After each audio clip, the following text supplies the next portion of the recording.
Bonjour mes amis, hi guys. I finally got to try on the brand new version of the Ingenieur of IWC for 2023. As you may know, the Ingenieur in 1955 wasn't born at all looking like this.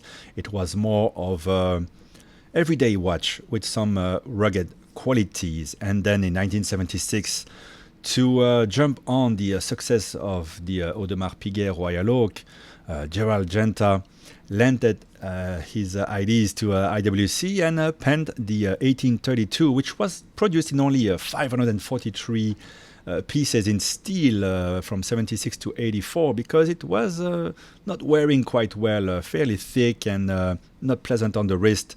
Later on, it was sort of reprofiled as the 3239 with the ETA 2892 inside in 2013. Quite a nice watch, still loved by many.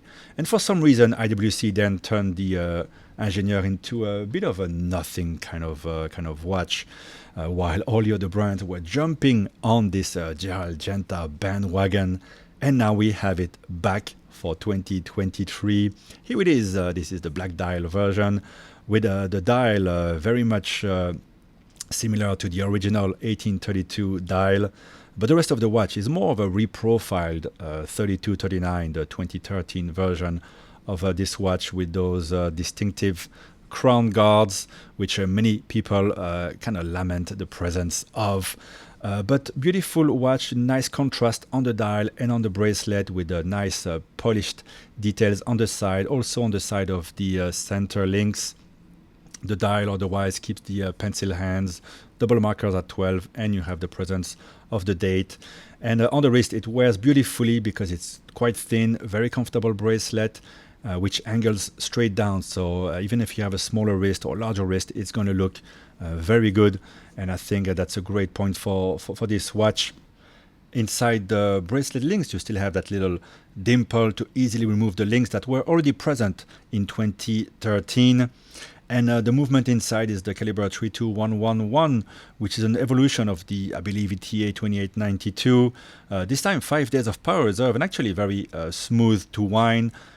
People have pointed out that it's a pretty similar caliber to the entry level of the Richemont brands, the Riviera by Baume & Mercier, a fairly similar type of watch. And yes, this watch here, which wears very well on the wrist, comes on the back of so many releases by all the other brands and comes at a very hefty $12,000 price point, while everybody was expecting it to be around the $7,000, maybe $8,000 if we stretch it a little bit. So what gives to give some reference, it's the same price as the more luxurious brands, the GP Laureato and Chopard Alpine Eagle, which wears beautifully and has, I think, a much nicer finish inside and out.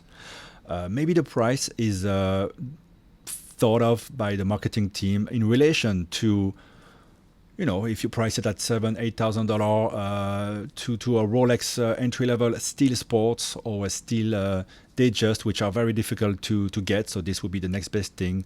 Also, it would be at $12,000, just a third of the impossible to get Royal Oak, Nautilus, or Odysseus.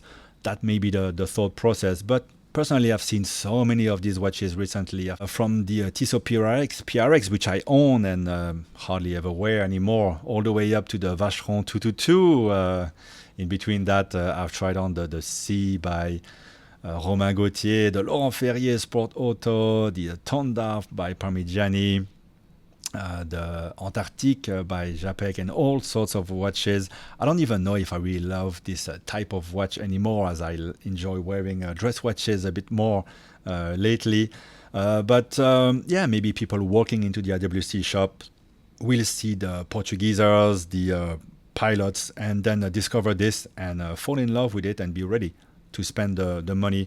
Maybe IWC know very well what they are doing, and I'm looking forward to discovering the other dial variations. The silvery dial looks very nice, but again, why is there such an upcharge for the titanium? Is titanium so expensive in Switzerland compared to Japan, where Grand Seiko doesn't price it any higher than their steel models? Well, let me know what you guys think about all this in the comments. I want to thank, anyway, Cedric at IWC, beautiful boutique here in Hong Kong, for inviting me to discover this piece. And who knows, maybe in 6 months I will be begging to be able to buy one of those.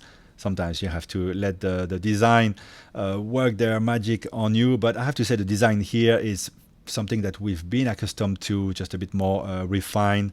And a lot of people would have liked to see it a bit closer to the original Genta design watch from 1976. Looking forward to reading your comments. Bye-bye, guys.